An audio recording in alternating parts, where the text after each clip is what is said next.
June 22nd, 1944, 11:58 at night. German forward observation post, Eastern Belarus. Obergefreiter Hans Weber, 23 years old from Stuttgart, peered through his binoculars across the darkened landscape towards Soviet lines 3 kilometers away. The night was unnaturally quiet. Too quiet. For the past week, Soviet artillery had maintained steady harassment fire, the usual pattern of random shelling that defined life on the Eastern Front. But tonight, nothing. Complete silence stretching across the entire sector. Weber reported this to his company commander, who dismissed it as insignificant. Perhaps the Soviets were low on ammunition. Perhaps they were shifting forces elsewhere. The silence meant nothing. Weber wasn't convinced. He had been on the Eastern Front for 18 months, long enough to develop instincts about Soviet behavior, long enough to know that silence often preceded disaster. At precisely midnight, the world exploded. The Soviet artillery barrage began simultaneously across a front stretching over 700 kilometers, roughly 430 miles. More than 31,000 guns, mortars, and rocket launchers opened fire in coordinated bombardment. The sound was beyond description, beyond anything that could be called noise. It was physical force, pressure waves that crushed the air from lungs, that made the ground itself seem liquid. Weber's observation post disintegrated in the first 30 seconds. The log-reinforced bunker that had seemed solid, that had withstood months of occasional shelling, simply ceased to exist. Weber died instantly, buried under tons of earth and splintered timber, one of the first casualties in what would become the largest Soviet offensive operation of World War II. The artillery barrage continued for 2 hours. German defensive positions that had been carefully constructed over 3 years of occupation, fortified with concrete and steel, layered in defensive depth, were systematically obliterated. Communication trenches collapsed. Bunkers cave in. Command posts lost contact with their units.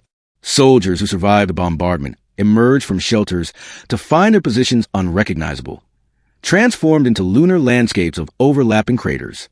Then, at 2 a.m, the barrage stopped. The sudden silence was almost as shocking as the noise had been. German survivors, those who could still function, waited for the inevitable infantry assault. It came at dawn. But what emerged from the Soviet lines wasn't the expected rifle companies advancing on foot. What came was a tidal wave of armor and mechanized infantry, supported by close air support on a scale that dwarfed anything the Germans had experienced, even during the desperate battles that coursed the previous summer. Operation Bagration had begun. The Soviet offensive that would destroy Army Group Center, inflict over 450,000 German casualties in 8 weeks, and advance Soviet forces over 400 miles westward to the gates of Warsaw. An offensive larger in scale and more devastating in effect than the simultaneous Allied invasion of Normandy, yet almost unknown in the West today. This is the story of how the Soviet Union executed the largest and most successful offensive operation in military history, how German Army Group Center was annihilated through combination of deception, overwhelming force, and operational brilliance, and how one battle fundamentally altered the strategic balance of World War II. By June 1944, Nazi Germany faced existential crisis on multiple fronts. In the West, Allied forces were preparing for invasion of France. In the South, Allied armies were grinding northward through Italy. In the East, the Red Army had recovered from catastrophic losses of 1941 to 1942 and had spent the past year pushing German forces steadily westward. The Eastern Front stretched over 2,000 kilometers from the Baltic Sea to the Black Sea. German forces were organized into 3 major army groups. Army Group North defended the Baltic states and approached Leningrad. Army Group South defended Ukraine and approached the Carpathian Mountains. Between them, Army Group Center held a massive salient bulging eastward into Soviet-controlled Belarus. This Belarusian salient represented both opportunity and danger for German strategy. The salient's forward position placed German forces closer to Moscow, maintaining psychological pressure on the Soviet capital. It also created shorter defensive lines than would be required if German forces withdrew to straighter frontage farther west. But the salient geometry also created vulnerabilities. The bulge could potentially be cut off if Soviet forces achieved breakthrough on either flank. The extended frontage required substantial forces to defend, and the salient supply lines ran back through Belarus, where partisan activity was intense and constant. Army Group Center under Field Marshal Ernst Busch comprised approximately 1.2 million men organized into 4 armies. 3rd Panzer Army held the northern shoulder. 4th Army held the center. 9th Army held the southern sector. 2nd Army provided flank security. These forces occupied defensive positions that had been prepared over 3 years, incorporating lessons learned from years of Eastern Front combat. German defensive doctrine emphasized defense in depth. Forward positions would slow Soviet attacks. Main defensive lines positioned 5 to 10 kilometers behind the front would break Soviet assault momentum. Reserve formations held back on the lines would counterattack any penetrations before they could be exploited. This system had proven effective in previous Soviet offensives. But by spring 1944, German military strength had been fundamentally compromised by years of attrition. The best units, the best equipment, the most experienced personnel had been steadily consumed in 3 years of continuous combat. Replacement units were increasingly composed of undertrained recruits, overage reservists, or personnel transferred from Luftwaffe and Kriegsmarine as those services contracted. Equipment shortages were critical.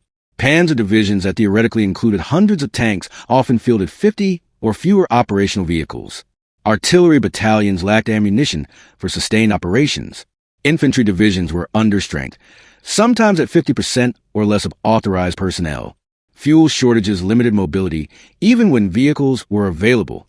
Most critically, German intelligence fundamentally misreads Soviet intentions for the summer of 1944. German intelligence officers, analyzing Soviet force deployments and radio traffic, concluded that the main Soviet summer offensive would come in Ukraine against Army Group South. This seemed logical.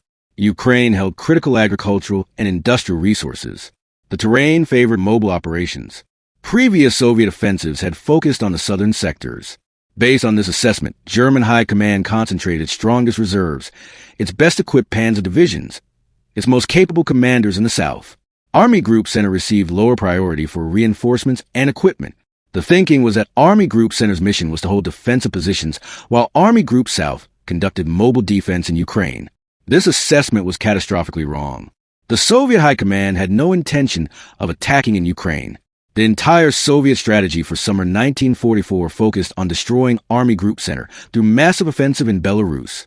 And Soviet deception operations, collectively termed Maskirovka, had convinced German intelligence to look in exactly the wrong direction. The Soviet plan for summer 1944 began development in April under direct supervision of Joseph Stalin and the Stavka, the Soviet High Command. The objective was straightforward: destroy Army Group Center, liberate Belarus, and advance Soviet forces to the borders of Poland and East Prussia. The operational concept called for simultaneous breakthrough operations on multiple axes.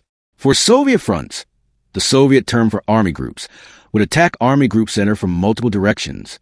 First Baltic Front would attack the northern shoulder. Third Belarusian Front would drive westward toward Minsk from the northeast. Second Belarusian Front would attack the center. First Belarusian Front would strike the southern shoulder. The 4 converging attacks would shatter German defensive lines and surround German forces in multiple pockets. The force assembled for Bagration was staggering. Approximately 2.4 million Soviet soldiers, over 4,300 tanks and self-propelled guns, 31,000 artillery pieces, mortars, and rocket launchers, 5,300 aircraft. This represented the largest concentration of military power the Soviet Union had ever assembled for a single operation. But assembling such massive force presented enormous challenges. Moving millions of men, thousands of vehicles, tens of thousands of tons of ammunition, and supplies to the Belarusian front required months of preparation. And all of this had to be accomplished without alerting German intelligence to what was coming. The Soviet solution was Maskirovka, military deception on strategic scale. The term encompasses all measures designed to mislead enemy intelligence about friendly intentions, capabilities, and activities. For Bagration, Soviet Maskirovka operations were extraordinarily sophisticated and successful. First, Soviet High Command maintained strong forces in Ukraine and conducted visible preparations for offensive operations there. Dummy tanks made of wood and canvas were positioned where German reconnaissance could observe them. False radio traffic suggested major headquarters and tank formations. Actual combat units in Ukraine conducted aggressive patrolling and limited attacks, suggesting imminent offensive. Second, all movements toward Belarus were conducted under strictest security. Units moved only at night. Vehicles traveled with lights off on roads that had been carefully prepared. Aircraft were forbidden from flying over units approaching the front. Radio silence was absolute. Formations moving toward Belarus maintained complete communications blackout. Artillery units moved into position but remained silent, not registering their guns, not revealing their presence through reconnaissance fire. Third, Soviet forces in Belarus maintained normal patterns of activity even as massive reinforcements moved into position behind them. Frontline units continued routine patrolling. Artillery maintained normal harassment fire schedules. Radio traffic remained at typical levels. From German perspective, the Belarusian front appeared quiet and stable, while Ukraine seemed to be building toward major offensive. Fourth, partisan forces operating behind German lines in Belarus were coordinated into the deception plan. Partisan activity intensified throughout May and early June, attacking German supply lines, destroying bridges, ambushing convoys. This served dual purpose. It degraded German logistics, while also disguising the sound of Soviet forces moving into position. German soldiers grew accustomed to hearing explosions and gunfire from the rear areas, assuming it was partisans rather than Soviet forces preparing offensive positions. The Maskirovka campaign succeeded beyond Soviet expectations. German intelligence remained convinced throughout May and into mid-June that the main Soviet offensive would come in Ukraine. Army Group Center continued to transfer its best units southward right up until the offensive began. When Soviet attack finally came on June 23rd, German forces in Belarus were understrength, inadequately supplied, and positioned to defend against an offensive that wasn't coming while facing an offensive they hadn't anticipated. Soviet planning for Bagration was directed by some of the Red Army's most capable commanders, men who had learned harsh lessons during the catastrophic defeats of 1941 to 1942 and had applied those lessons to devastating effect in 1943 to 1944. Marshal Georgy Zhukov, 47 years old, coordinated operations for 1st and 2nd Belarusian fronts. Zhukov had commanded the defense of Moscow in 1941, had orchestrated the Stalingrad counteroffensive in 1942, and had overseen the victory at Kursk in 1943. He was arguably the most successful Soviet commander of the war, combining operational brilliance with ruthless determination. Stalin trusted Zhukov more than any other military leader, which was saying something given Stalin's pathological suspicion of potential rivals. Marshal Alexander Vasilevsky, 49 years old, coordinated operations for 1st Baltic and 3rd Belarusian fronts. Vasilevsky served as chief of the general staff from 1942 to 1945, making him responsible for overall operational planning across all Soviet fronts. His coordination role for Bagration reflected the operation's strategic importance. Vasilevsky combined detailed technical knowledge of military operations with political skill necessary to work effectively with Stalin. The individual front commanders were equally capable. Army General Ivan Bagration commanded 1st Baltic Front. Colonel General Ivan Cherniakovsky commanded 3rd Belarusian Front at age 37, making the youngest front commander in the Red Army. Colonel General Grigory Zakharov commanded 2nd Belarusian Front. Army General Konstantin Rokossovsky commanded 1st Belarusian Front. These commanders had at their disposal Soviet military that had evolved dramatically since the disasters of 1941. The Red Army of 1944 bore little resemblance to the force that had nearly been destroyed 3 years earlier. Soviet doctrine emphasized deep operations, breakthrough attacks followed by exploitation deep into enemy rear areas. Soviet forces were increasingly mechanized, with tank and mechanized corps capable of sustained mobile operations. Soviet artillery had achieved overwhelming superiority in both quantity and technique. Soviet air forces had achieved at minimum parity with the Luftwaffe, and in many sectors achieved air superiority. Facing these Soviet forces, Army Group Center was commanded by Field Marshal Ernst Busch, 59 years old. Busch was competent defensive commander, but lacked the operational vision and flexibility that the coming battle would require. More critically, Busch operated within rigid command structure that Hitler had imposed on all German forces.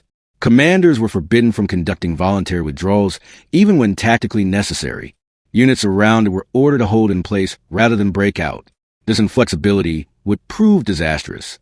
The army commanders under Busch included Colonel General George Hans Reinhardt commanding 3rd Panzer Army, General Kurt von Tippelskirch commanding 4th Army, General Hans Jordan commanding 9th Army, and Colonel General Walter Weiss commanding 2nd Army.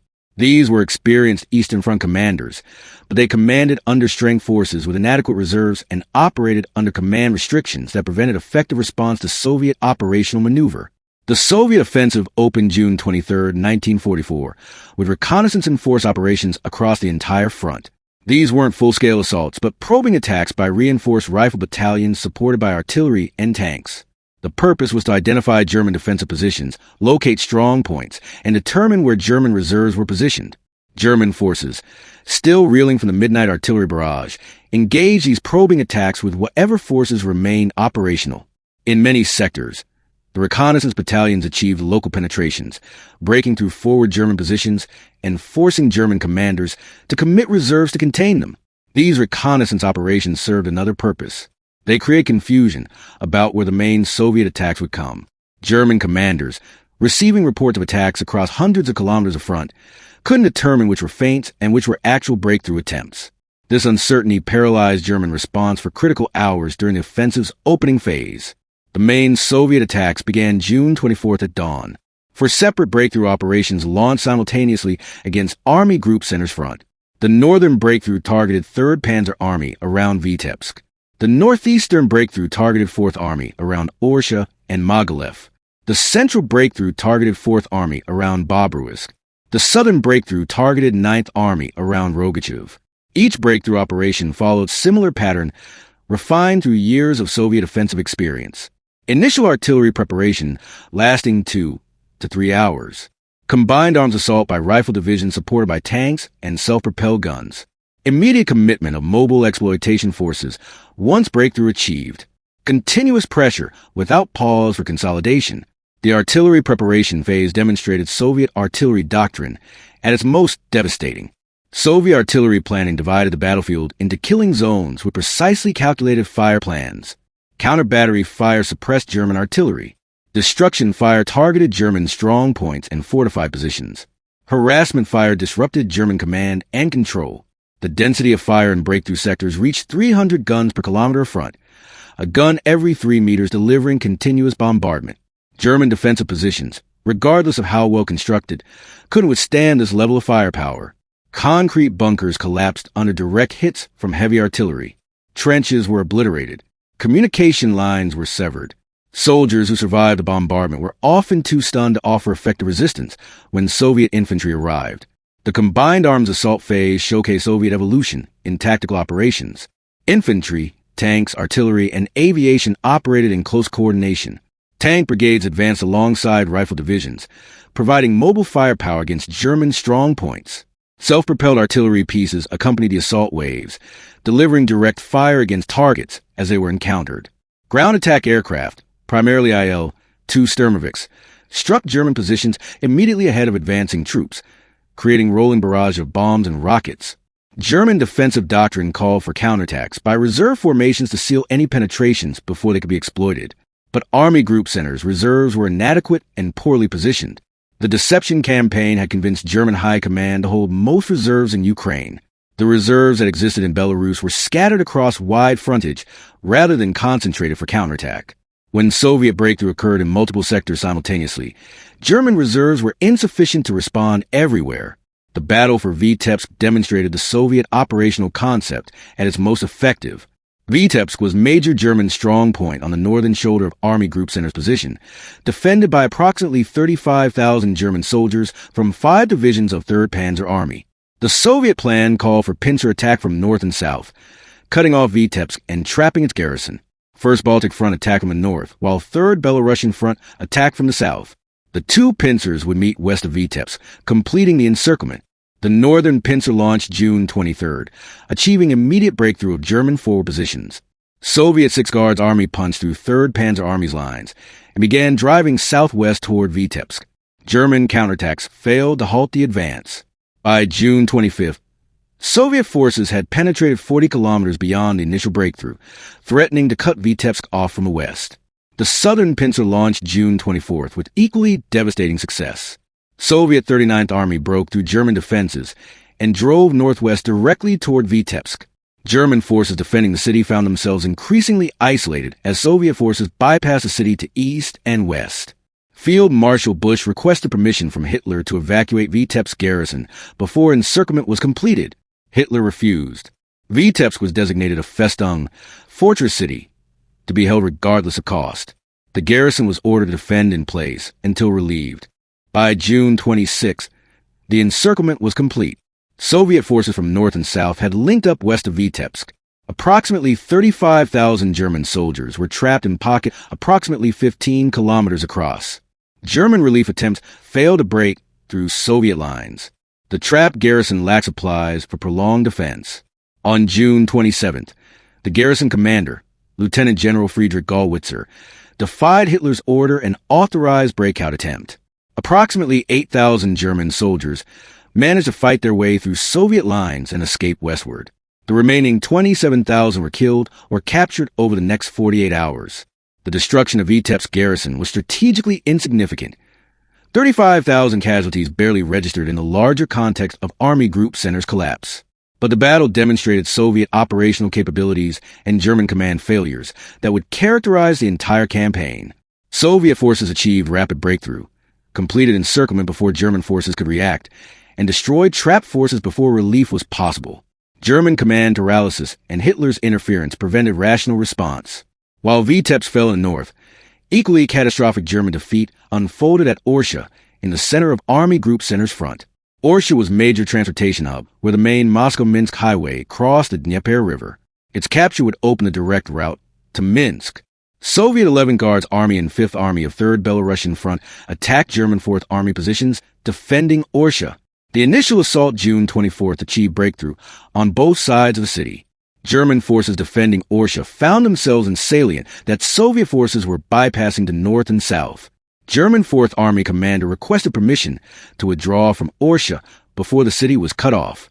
Again, Hitler refused. Orsha was another festung to be held in place. The garrison was ordered to defend the city regardless of operational situation. Soviet forces had no intention of becoming bogged down in urban combat for Orsha. Instead, they bypassed the city entirely. Tank and mechanized corps of 3rd Belarusian Front drove west past Orsha, pushing deep into German rear areas. By June 27th, Soviet mobile forces had advanced over 100 kilometers beyond the initial breakthrough, reaching the outskirts of Minsk. The German garrison at Orsha, some 20,000 soldiers, held the city for 3 days while Soviet forces streamed past to the west. The garrison's sacrifice achieved nothing operationally.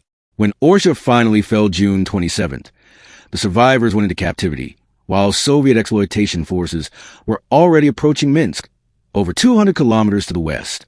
The most complete German disaster in Bagration's opening phase occurred at Bobruisk on the southern edge of Army Group Center's front. Bobruisk was defended by German 9th Army, approximately 70,000 soldiers in multiple divisions. Soviet 1st Belarusian Front under Rokossovsky attacked 9th Army with overwhelming force.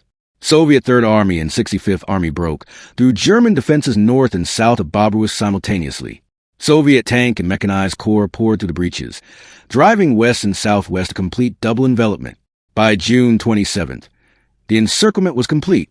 Approximately 70,000 German soldiers were trapped in pocket roughly 30 kilometers across, centered on Bobruisk. Unlike at Vitebsk, where breakout had achieved partial success, at Bobruisk Soviet forces maintained tight cordon that prevented any significant breakout. Hitler ordered the Bobruisk garrison to hold in place. Field Marshal Busch, recognizing the impossibility of this order, authorized limited breakout attempts despite Hitler's directive. Multiple German units attempted to break through Soviet encirclement over June 28th and 29th. Most were destroyed in the attempt. Small groups totaling perhaps 5,000 soldiers managed to reach German lines. The remaining 65,000 were killed or captured. The destruction of 9th Army at Bobruisk essentially eliminated the southern anchor of Army Group Center's position. The collapse opened direct route for Soviet forces to drive west toward Minsk and southwest toward Brest. With Vitebsk lost in the north, Orsha abandoned in the center, and Bobruisk destroyed in the south, Army Group Center's entire defensive structure had disintegrated in less than a week. Before we continue with how Soviet mobile forces raced toward Minsk, creating the largest encirclement of the war, why German commanders couldn't stop the Soviet advance despite desperate counterattacks, and how Operation Bagration destroyed 28 German divisions in 8 weeks, if you're fascinated by these stories of overwhelming force and brilliant deception, of operational planning on continental scale, of offensives that changed the course of entire wars, subscribe and hit the notification bell. We publish deeply researched military history documentaries every week that bring you the untold stories of battles and campaigns that shaped our world. These are the operations that don't get Hollywood movies, the victories that deserve to be remembered alongside Normandy and Stalingrad. Now back to late June 1944, and the race to Minsk that would seal Army Group Center's destruction. With German defensive positions shattered at Vitebsk, Orsha, and Bobruisk, Soviet mobile forces began exploitation phase of the operation. Tank and mechanized corps from 3rd Belarusian Front in the north and 1st Belarusian Front in the south drove west at maximum speed toward Minsk, capital of Belarus and major transportation hub, controlling all routes westward. Soviet operational doctrine for exploitation emphasized speed over security. Mobile formations bypassed German strongpoints, ignored threats to flanks, and drove directly toward operational objectives. The goal was to penetrate so deeply into German rear areas that German command structure collapsed before organized resistance could form. Soviet tank brigades advanced 50 to 70 kilometers per day, extraordinary pace for mechanized operations in 1944. The advance was continuous, units moving by day and night, stopping only when fuel or ammunition required resupply. German forces attempting to establish defensive positions found Soviet tanks already in their rear before positions could be organized. The speed of Soviet advance created chaos in German rear areas. Supply columns fled westward, abandoning equipment. Headquarters units evacuated in panic, losing contact with frontline formations. Artillery batteries limbered their guns and withdrew without orders. The Wehrmacht, renowned for discipline and organization, dissolved into fleeing masses of disorganized soldiers. German Fourth Army, positioned in the center of Army Group Center's front between the northern and southern Soviet pincers, faced encirclement as Soviet forces approached Minsk from multiple directions. Fourth Army comprised approximately 100,000 soldiers in multiple divisions. These forces had largely avoided the catastrophic defeats at Vitebsk and Bobruisk, but now faced prospect of being trapped as Soviet mobile forces closed in on Minsk. Field Marshal Bush finally received permission from Hitler to authorize general withdrawal, but the permission came too late. By the time withdrawal orders reached frontline units, Soviet forces were already west of Fourth Army positions. The withdrawal became rout as German units attempted to escape westward while under constant attack from Soviet forces and partisan bands.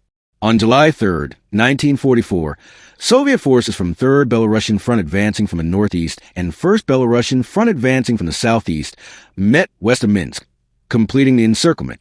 Approximately 100,000 German soldiers from 4th Army were trapped in pocket roughly 60 kilometers east of Minsk.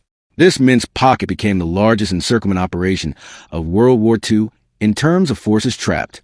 Previous encirclements at Kiev in 1941 and Stalingrad in 1942 to 1943 had captured more soldiers, but the Minsk encirclement demonstrated Soviet operational art at its most mature.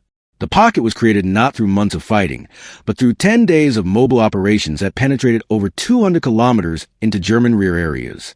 The trapped German forces in the Minsk pocket attempted organized breakout operations over the first week of July. These efforts were uncoordinated and desperate. Units fought individually rather than as organized formations. Soviet forces maintained continuous pressure, compressing the pocket while destroying breakout attempts. Small groups of German soldiers managed to escape westward through forested areas where Soviet control was incomplete. Perhaps 20,000 to 30,000 soldiers eventually reached German lines through small group infiltration. But the vast majority, approximately 80,000 soldiers, were killed or captured during the reduction of the Minsk pocket. By July 13th, organized resistance within the pocket had ceased. Beyond the Minsk pocket, Soviet forces continued advancing westward. The operational objective shifted from destroying Army Group Center to exploiting the breakthrough and liberating as much territory as possible before German forces could establish new defensive lines. Soviet tank and mechanized corps raced toward Vilnius in Lithuania, toward Baranovichi and Brest in southern Belarus, toward the pre-war Soviet-Polish border. The advance covered hundreds of kilometers in mere days. Soviet logistics struggled to keep pace. Supply columns couldn't move fast enough to maintain advancing forces, requiring improvisation and acceptance of temporary shortages. German forces attempted to establish defensive positions along the Berezina River, the Pripyat River, along various other natural obstacles. These defensive positions were hastily organized, inadequately manned, and quickly overrun. The Wehrmacht's vaunted defensive capabilities, so effective in 1943, proved inadequate against Soviet operational momentum in 1944. By mid-July, Army Group Center had effectively ceased to exist as coherent military formation. Of the initial 1.2 million men, approximately 400,000 had been killed or captured. Most of the remainder had been scattered into small groups attempting to escape westward or had been absorbed into hastily organized rear guard units. 28 German divisions had been completely destroyed, meaning they had lost more than 50% of their personnel and were incapable of sustained operations. The original operational plan for Bagration called for Soviet forces to advance to the pre-war Soviet-Polish border, a distance of approximately 400 kilometers from the starting positions in Belarus. By mid-July, Soviet forces had achieved this objective. The question became whether to halt operations or continue exploiting German collapse. Stalin and the staff could decide to continue. First Belarusian Front received orders to drive west toward Warsaw. First Baltic Front received orders to advance into Baltic states. Third Belarusian Front would clear Lithuania and advance toward East Prussia. The offensive that had been planned to last 1 month would continue for nearly 3 months total. The advance toward Warsaw demonstrated both the possibilities and limitations of Soviet operational capabilities.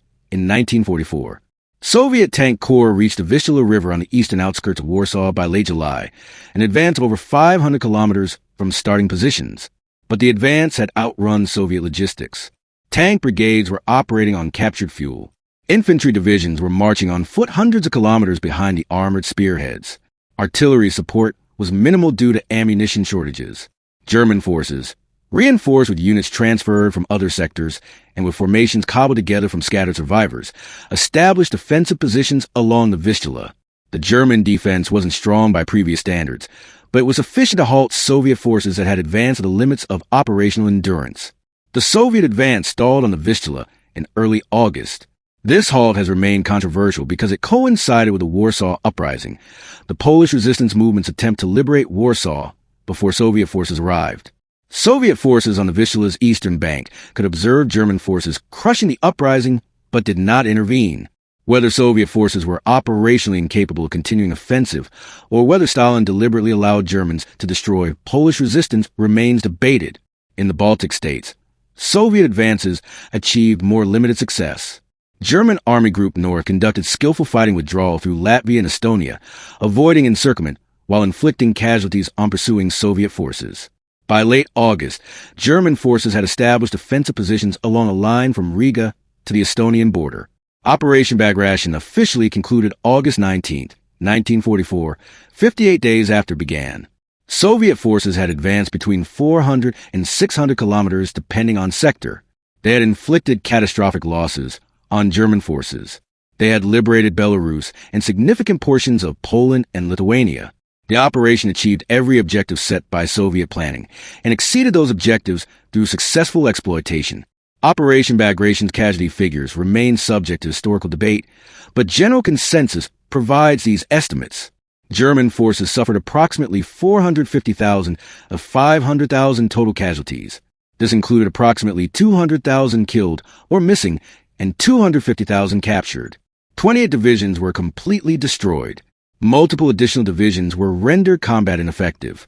Soviet forces suffered approximately 180,000 total casualties. This included approximately 60,000 killed and 120,000 wounded. An additional 100,000 casualties occurred during the exploitation phase beyond the original operational objectives. The casualty exchange ratio, approximately 2.5 to 1 in Germany's favor, seems to contradict the operation's overwhelming Soviet success. But raw casualty figures don't reflect operational reality. German losses came primarily from encircle formations that were destroyed as organized units. Soviet losses were spread across successful offensive operations. Germany lost 28 divisions that couldn't be rebuilt. Soviet Union absorbed its losses and continued offensive operations. The strategic impact went far beyond casualty figures. Army Group Center, which had held the Eastern Front Center for 3 years, ceased to exist. The gap in German defensive lines extended over 400 kilometers. German reserves committed to Belarus couldn't be used against Allied forces in Normandy. The psychological shock of losing an entire army group shattered German confidence on the Eastern Front. Bagration demonstrated Soviet operational art at its mature peak. The operation combined multiple elements into coherent whole. Strategic deception convinced German intelligence to look in wrong direction. Mass artillery created conditions for a breakthrough. Combined arms tactics exploited breakthroughs rapidly. Mobile forces conducted deep operations before German defenses could stabilize. Continuous pressure prevented German forces from organizing effective resistance. The scale and complexity of coordination required for Bagration was unprecedented. For fronts comprising over 2 million soldiers attacked simultaneously across 700 kilometers, Artillery fire plans coordinated 31,000 guns. Air operations coordinated 5,300 aircraft. Logistics moved millions of tons of supplies to support offensive. All of this required planning, coordination, and execution at levels that few militaries could achieve. The operational concept of converging attacks from multiple directions demonstrated sophisticated understanding of offensive operations. Rather than single breakthrough that German reserves could contain, Bagration created for simultaneous breakthroughs that overwhelmed German defensive capabilities. The timing, beginning 600 kilometers from nearest German reserves, ensured Soviet forces would achieve deep penetrations before German reinforcements could arrive. The exploitation phase showcased Soviet mobile warfare capabilities. Tank and mechanized corps operated independently deep in German rear areas. They maintained operational tempo that prevented German defensive organization. They accepted risk to flanks in pursuit of operational objectives. This was operational art on continental scale. Operation Bagration fundamentally altered World War II strategic balance. The destruction of Army Group Center, coming simultaneously with Allied breakout from Normandy in early August, meant Germany faced catastrophic defeats on both fronts simultaneously. The offensive shattered German defensive strategy on Eastern Front. The pre-Bagration front line had been relatively stable. The post-Bagration front line placed Soviet forces 400 kilometers farther west, deep into territories Germany had held since 1941. More critically, the collapse demonstrated that Wehrmacht could no longer conduct effective mobile defense against Soviet offensives. The offensive's timing, deliberately coordinated with D-Day, achieved Stalin's promise to launch major offensive in support of Allied Normandy invasion. This coordination, agreed at Tehran Conference in November 1943, demonstrated Allied cooperation even as tensions between Western allies and Soviet Union grew over post-war arrangements. The offensive brought Soviet forces to borders of Poland and Baltic states, territories whose post-war status would become a major source of Allied tension. The Red Army's presence in these territories gave Soviet Union de facto control regardless of what political arrangements might be negotiated. The post-war division of Europe was being determined by operational realities created through campaigns like Bagration. For Germany, Bagration represented a tipping point from which recovery was impossible. Previous catastrophes, Stalingrad, Kursk, had been defeats that Germany absorbed while continuing the war. Bagration, combined with simultaneous collapse in Normandy, meant Germany faced inevitable defeat.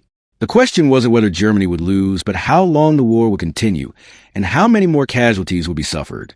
Operation Bagration began June 23, 1944, 17 days after D-Day. The two operations are rarely compared in Western historiography, but comparison reveals interesting contrasts and similarities. D-Day committed approximately 150,000 Allied troops in initial landing. Bagration committed 2.4 million Soviet troops in initial offensive, 16 times larger. D-Day's planning required over 2 years of preparation. Bagration's planning required approximately 2 months. D-Day achieved tactical surprise on single beach. Bagration achieved operational surprise across 700-kilometer front. The casualty figures show dramatic differences. Allied forces suffered approximately 10,000 casualties on D-Day itself and approximately 80,000 casualties in the first month of Normandy campaign. Bagration inflicted 450,000 German casualties in the first month. The scale difference was enormous. Yet both operations shared common elements. Both achieved success through deception. Operation Bodyguard convinced Germans that Normandy was faint while real invasion would come at Pas-de-Calais, just as Maskirovka convinced Germans main Soviet offensive would come in Ukraine. Both operations achieved breakthrough despite defending forces' expectations.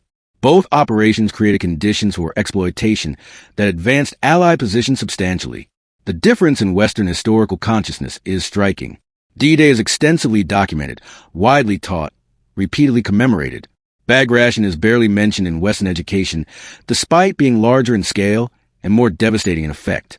This reflects Cold War's impact on historical memory. Soviet victories were minimized in Western narratives, even though those victories were essential to defeating Nazi Germany. For Soviet Union, Bagration represented vindication of military doctrine developed through years of brutal combat.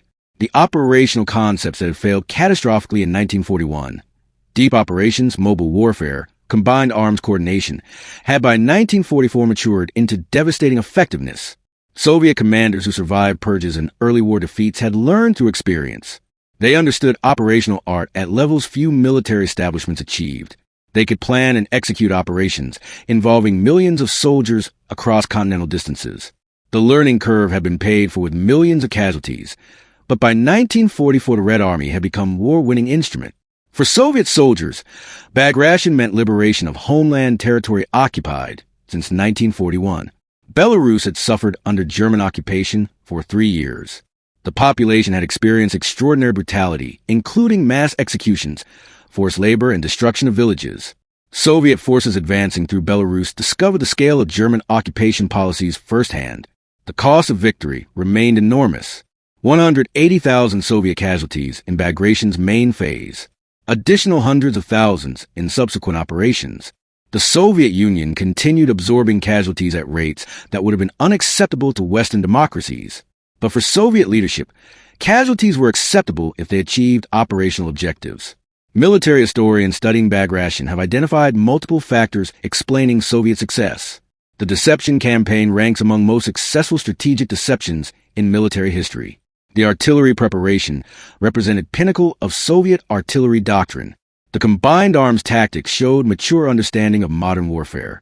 The exploitation operations demonstrated capability for sustained mobile warfare. The operation has been studied extensively in Soviet and Russian military academies as example of operational art. The planning methods, the deception techniques, the breakthrough tactics, the exploitation methods, all became part of Soviet/Russian military doctrine. During Cold War, NATO forces studied Bagration extensively to understand how Soviet forces might conduct operations in potential European conflict. Western military analysis has been complicated by limited access to Soviet archival material during Cold War and by tendency to minimize Soviet achievements. Recent scholarship benefiting from open archives have provided more balanced assessment recognizing Bagration as military achievement of highest order. The operation demonstrated that by 1944, Soviet military had evolved into capable modern force. The Red Army that had been nearly destroyed in 1941, that had suffered catastrophic casualties in 1942, had by 1944 become war-winning machine. The evolution required years, required learning from defeats, required extraordinary sacrifice, but the result was military establishment capable of defeating Wehrmacht. Operation Bagration's memory has been complicated by Cold War politics and differing national narratives. In Soviet Union and later Russia, Bagration has been commemorated as one of the greatest victories in military history. Monuments in Belarus honor soldiers who died liberating the Republic. Museums in Minsk and other cities preserve artifacts and documents from operation.